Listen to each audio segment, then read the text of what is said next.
Sa lahat naman nagtatanong sa akin, paano ako nag-umpisa bilang isang pagiging affiliate?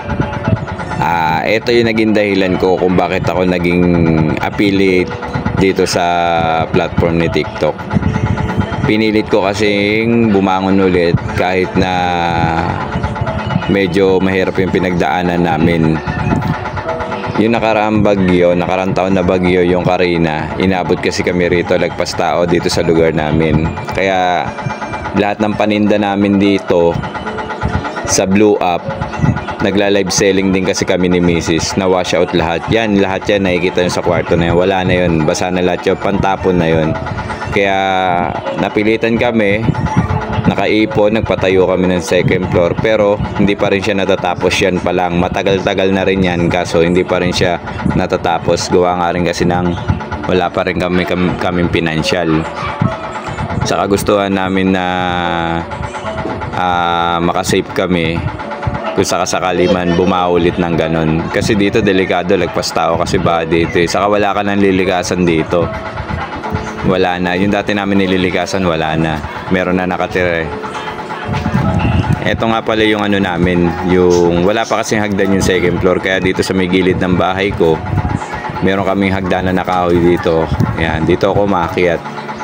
Yan. Pakikita ko lang sa inyo kung ano na yung pinaka natapos na itong second floor namin. Halos wala pa talaga poste, panahig, kulang pa, dingding, bubong, halos parang bubong pa lang siya na ano niya, nakukumpleto niya. Yan.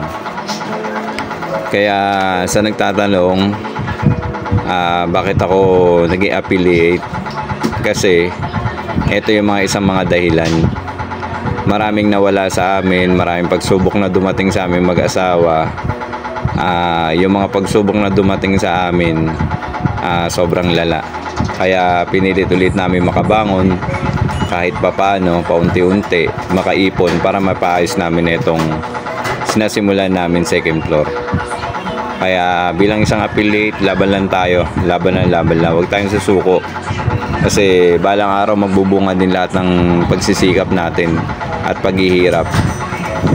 Kaya sa katulad ko na small affiliate lang, may benta o wala, okay lang, basta dire-diretso lang. Balang araw, pinagdadasal ko, pinagpipray ko na tayo naman na mag-grow.